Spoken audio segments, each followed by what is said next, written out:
All right. Welcome back to Check the Tenders. We're diving deep today. Yeah, going deep. Deeper than usual. Mm-hmm. This is all about, you've heard us talk about how to win those check tenders. Right. But what happens when you think something's fishy?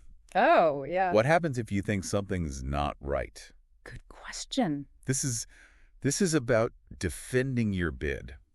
Defending your rights as a supplier. Exactly. Seems important. So, a lot of people think that, you're a foreign supplier. Right. You don't have any rights. A lot of people think that. But the Czech system, actually. The Czech system is pretty robust, actually. It provides a lot of safeguards for all suppliers, no matter where they're from. That's good to know. Yeah. So what can you do? I mean, where do you even begin if you think something's not right? Well, the first thing is knowing that you actually have the right to challenge pretty much any action by the contracting authority. Really? Yeah, if you think it violates the Public Procurement Act and could hurt your chances. So like what kind of things are we talking about here? I mean, everything. Like, give me some examples. The conditions in the tender documents. Okay. The way the evaluation is done. Mm-hmm. Even if they decide to award the contract outside of the whole process. Oh, wow. So it's not just like they made the final decision and you don't like it. No, you can actually flag things earlier on. Gotcha.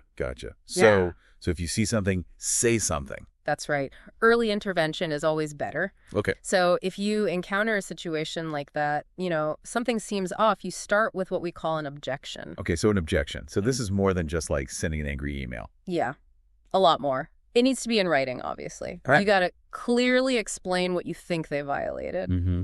And the most important part is having good reasons, So like evidence and stuff? Exactly. You're building a case here. Mm-hmm. And you've got 15 days from the time you realize there might be a problem to submit this objection. 15 days. Write that down, folks. And that time frame, it changes a little bit depending on what stage the tender is at. Okay, but the interesting part is it doesn't cost anything to file an objection. That's right. That's kind of surprising, actually. Well, the law is trying to make sure everyone has a fair shot, It's like that.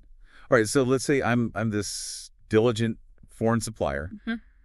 I've got my objection all written up. Nice and neat. What happens next? I send it off. They've got 15 days to look it over, Okay. the contracting authority, and they have to give you a written decision. All right, so they can't just ignore you? Nope. They have to say yes or no, and if they say yes, they have to fix it. Oh, really? So rectify means they actually, change something. You've got to address the problem you point out, yeah. Huh.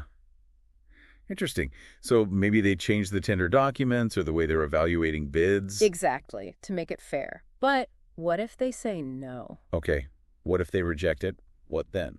That's where the Office for the Protection of Competition comes in. Ah, right. Like Yeah. a referee. An independent one. That's the second step, Yep. and it's important. Okay, so the Office for the Protection of Competition, they're like the watchdog, making sure everything's by the book. Right, and making sure it's fair. Okay. But I'm guessing there's a fee for this part, right? There is. You have to put down a deposit.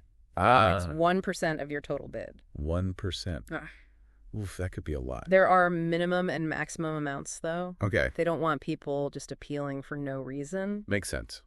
But if you win, do you get the deposit back? You do, with interest. Oh, okay, so there's some incentive to make sure you have a strong case. Definitely. You got to be serious about this. All right, so you have 10 days after they reject your objection to appeal to the office. 10 days. Mhm. Got it.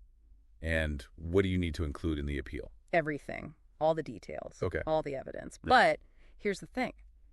They're really looking for new information. New information. So you can't just say the same things again. Right.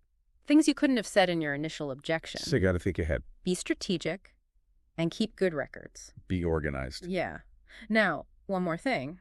The office, they can actually start investigations on their own, too, Really? even if no one complains. Wow, so they're really keeping an eye on things. Yep. They're proactive about making sure the process is fair. So, just to sum this all up, if you think something's wrong, first you object directly to the contracting authority. For free. For free. Good point. And if that doesn't work? Then you go to the Office for the Protection of Competition. Right, but that costs money. But you can get it back if you win. And you might even get some extra with interest.